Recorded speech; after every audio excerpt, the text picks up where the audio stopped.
जय सिया राम।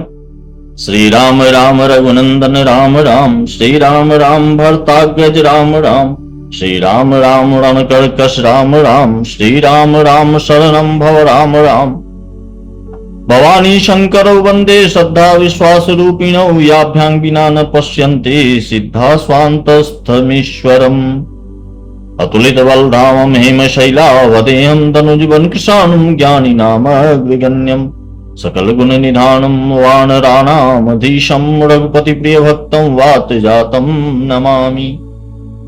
बंदं गुरुपद कंज कृपा सिंधु नर रूप हरि, महामोह तम कुंज जासु वचन रवि कर निकर। जय सिया राम। मानसामृत के अगले भाग में आपका फिर से स्वागत, फिर से जय सिया राम। पिछले भाग में हमने बालकांड के दोहा संख्या 135 तक का पाठ किया था, जिसमें देवर्षि नारद ने स्वयंवर में विश्वमोहिनी के द्वारा चयन न किए जाने के पश्चात अपनी हंसी उड़ाने वाले शिवगणों को शाप दे दिया था। अब आगे की कथा 135 दोहा से प्रारंभ करते हुए जय सिया राम। हो निशाचर जाई तुम्हा कपटी पापी दो, हंसेहु हम सो लेहु फल बहुरी हंसेहु मुनि को। 135 आगे। पुनि जल दीखे रूप निज पावा, तदपि हृदय संतोष न आवा, फरकत अधर कोप मन माही, सपति चले कमलापति पाही। मुनि ने फिर जल में देखा तो उन्हें अपना असली रूप प्राप्त हो गया, तब भी उन्हें संतोष नहीं हुआ। उनके होठ फड़क रहे थे और मन में क्रोध भरा था। तुरंत ही वे भगवान कमलापति के पास चले। देहं श्राप की मरिहं जाई, जगत मोरी उपहास कराई, बीच ही पंथ मिले दनुजारी, संग रमा सोई राजकुमारी। मन में सोचते जाते थे, जाकर या तो श्राप दे दूंगा या प्राण दे दूंगा। उन्होंने जगत में मेरी हंसी कराई। दैत्यों के शत्रु भगवान हरि उन्हें बीच रास्ते में ही मिल गए। साथ में लक्ष्मी जी और वही राजकुमारी थी। बोले मधुर वचन सुर साई, मुनि चह कह चले विकल की नाई। सुनत वचन उपजाति क्रोधा, माया बस न रहा मन बोधा। देवताओं के स्वामी भगवान ने मीठी वाणी में कहा कि हे मुनि, व्याकुल की तरह कहां चले। इतना सुनते ही, ये शब्द सुनते ही नारद जी को बड़ा क्रोध आया। माया के वशीभूत होकर मन में चेत रहा नहीं। पर संपदा सकहु नहीं देखी, तुम्हारे ईर्षा कपट विशेषी। मथत सुन सिंधु रुद्र ही बौरायो, सुरन प्रेरी विषपान करायो। मुनि ने कहा, तुम दूसरों की संपदा नहीं देख सकते, तुम्हारे ईर्ष्या और कपट बहुत है। समुद्र मथते समय तुमने शिवजी को बावला बना दिया और देवताओं को प्रेरित करके उन्हें विषपान कराया। असुर सुरा विष शंकर ही, आप रमा मणि चारु, स्वार्थ साधक कुटिल तुम्हारा सदा कपट व्यवहार। असुरों को मदिरा और शिव जी को विष देकर तुमने स्वयं लक्ष्मी और सुंदर कौस्तुभ मणि ले ली। तुम बड़े धोखेबाज और मतलबी हो, सदा कपट का व्यवहार करते हो। परम स्वतंत्र न सिर पर कोई, भाव ही मन ही करो तुम सोई। भले ही मंद मंद ही भल करहूं, विस्मय हर्ष नहीं कछु धरो। तुम परम स्वतंत्र हो, सिर पर तो कोई है नहीं। इससे जब जो मन को भाता है स्वच्छंदता से वही करते हो। भले को बुरा और बुरे को भला कर देते हो। हृदय में हर्ष विषाद कुछ भी नहीं लाते। डहकी डहकी परिचय हो सब काहू, अति असंग मन सदा उछाहू। कर्म शुभा शुभ तुम्हें न बाधा, अब लगी तुम्हें न काहू साधा। सबको ठग ठग कर परख गए हो और अत्यंत निडर हो गए हो। इसी से ठगने के काम में मन में सदा उत्साह रहता है। शुभ और अशुभ कर्म तुम्हें बाधा नहीं देते। अब तक तुमको किसी ने ठीक नहीं किया। भले भवन अब बायन दिन्हा, पावहुगे फल आपन किन्हा। बंचहु मोहि जबन धरि देहा, सोईतन धरहु श्राप मम एहा। अब की तुमने अच्छे घर बना दिया है, मेरे जैसे जबरदस्त आदमी से छेड़खानी की है, अतः अपने किए का फल अवश्य पाओगे। जिस शरीर को धारण करके तुमने मुझे ठगा है, तुम भी वही शरीर धारण करो, यह मेरा शाप है। कपियाकृति तुम किन्नी हमारी, करी है किस सहाय तुम्हारी। मम अपकार किन्न तुम भारी, नारी बिरह तुम होव दुखारी। तुमने हमारा रूप बंदर का सा बना दिया। इससे बंदर ही तुम्हारी सहायता करेंगे। मैं जिस स्त्री को चाहता था उससे मेरा वियोग कराकर तुमने मेरा बहुत बड़ा अहित किया है। इससे तुम भी स्त्री के वियोग में दुखी होगे। श्राप शीश धरि हरसिया प्रभु विनती कीन, निज माया के प्रबलता करसि कृपा निधि लीन। साप को सिर चढ़ाकर हृदय में हर्षित होते हुए प्रभु ने नारद जी से बहुत विनती की और कृपा निधान भगवान ने अपनी माया की प्रबलता खींच ली। जब हरि माया दूरी निवारी, नहीं तह रमा न राजकुमारी। तब मुनि अति सभीत हरि चरना, गहे पाहि प्रणतारति हरना। जब भगवान ने अपनी माया को हटा लिया तब वहां न लक्ष्मी जी रह गई और न राजकुमारी ही। तब मुनि ने अत्यंत भयभीत होकर श्री हरि के चरण पकड़ लिए और कहा, हे शरणागत के दुखों को हरने वाले, मेरी रक्षा कीजिए। मिखा हो मम श्राप कृपाला, मम इच्छा कह दीन दयाला। मैं दुर्वचन कहे बहु तेरे, कह मुनि पाप मिटे किमि मेरे। हे कृपालु, मेरा श्राप मिथ्या हो जाए। तब दीनों पर दया करने वाले भगवान ने कहा कि यह सब मेरी इच्छा से ही हुआ है।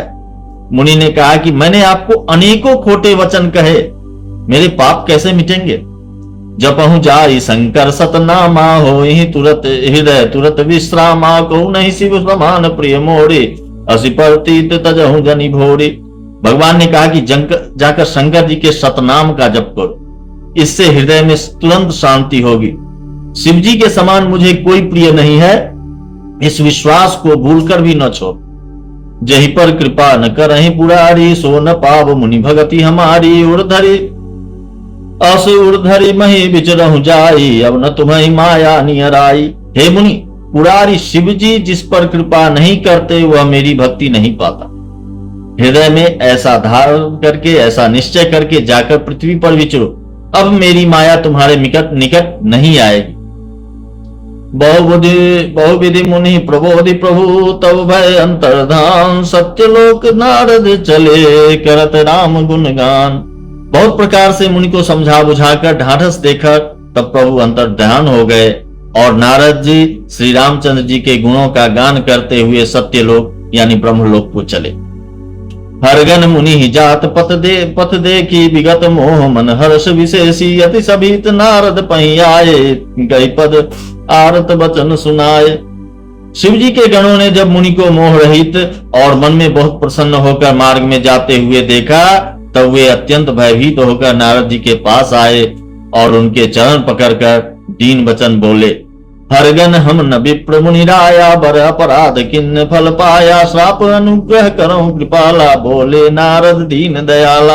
हे मुनिराज, हम ब्राह्मण नहीं हैं, शिव जी के गण हैं। हमने बड़ा अपराध किया जिसका फल हमने पा लिया। हे कृपालु, अब श्राप दूर करने की कृपा कीजिए। दीनों पर दया करने वाले नारद जी ने कहा, निश्चर जाई हो तुम दो, वैभव विपुल तेज बल हो। भुजबल विश्वजित तुम जहिया, धरि हैं विष्णु मनुज तंतहिया। तुम दोनों जाकर राक्षस हो, तुम्हें महान ऐश्वर्य, तेज और बल की प्राप्ति हो। तुम अपनी भुजाओं के बल से जब सारे विश्व को जीत लोगे तब भगवान विष्णु मनुष्य का शरीर धारण करेंगे। समर मरन हरि हाथ तुम्हारा, होई हो मुकुट नपुनि संसारा। चले जुगल मुनि पद सिरुनाई, भय निशाचर काल ही पाई। युद्ध में श्री हरि के हाथ से तुम्हारी मृत्यु होगी, जिससे तुम मुक्त हो जाओगे और फिर संसार में जन्म नहीं लोगे। वे दोनों मुनि के चरणों में सिर नवाकर चले और समय पाकर राक्षस हुए। एक कल्प हेतु प्रभु लिन्न मनुज अवतार, सुररंजन सज्जन सुखद हरिभंजन भूमि भार। एक कल्प में देवताओं को प्रसन्न करने वाले, सज्जनों को सुख देने वाले और पृथ्वी का भार हरण करने वाले भगवान ने इसी कारण से मनुष्य का अवतार लिया। एविधि जन्म कर्म हरि के रे, सुंदर सुखद विचित्र घनेरे। कल्प कल्प प्रति प्रभु अवतर ही, चारु नाना विधि करही। इस प्रकार भगवान के अनेक सुंदर, सुखदायक और अलौकिक जन्म और कर्म है। प्रत्येक कल्प में जब जब भगवान अवतार लेते हैं और नाना प्रकार की सुंदर लीलाएं करते हैं तब तब कथा मुनीसन गाई, परम पुनीत प्रबंध बनाए, विविध प्रसंग अनूप बखाने, करई न सुनिया चरज सयाने। तब तब मुनीश्वरों ने परम पवित्र काव्य रचना करके उनकी कथाओं का गान किया है और भांति भांति के अनुपम प्रसंगों का वर्णन किया है, जिनको सुनकर समझदार यानी विवेकी लोग आश्चर्य नहीं करते। हरि अनंत हरि कथा अनंता, कहीं सुनई बहुविधि सब संता, रामचंद्र के चरित सुहाए, कल्प कोटि लगी जाहि न गाए।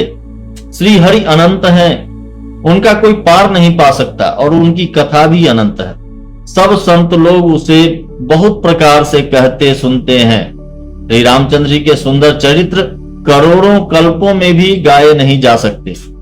यह प्रसंग मैं कहा भवानी, हरि माया मोहि मुनि ज्ञानी, प्रभु कौतुकी प्रणत हितकारी, सेवत सुलभ सकल दुखहारी। शिव जी कहते हैं कि हे पार्वती, मैंने यह बताने के लिए इस प्रसंग को कहा है कि ज्ञानी मुनि भी भगवान की माया से मोहित हो जाते हैं। प्रभु कौतुकी हैं, लीलामय हैं और शरणागत का हित करने वाले हैं। वे सेवा करने से बहुत ही सुलभ और सब दुखों को हरने वाले हैं।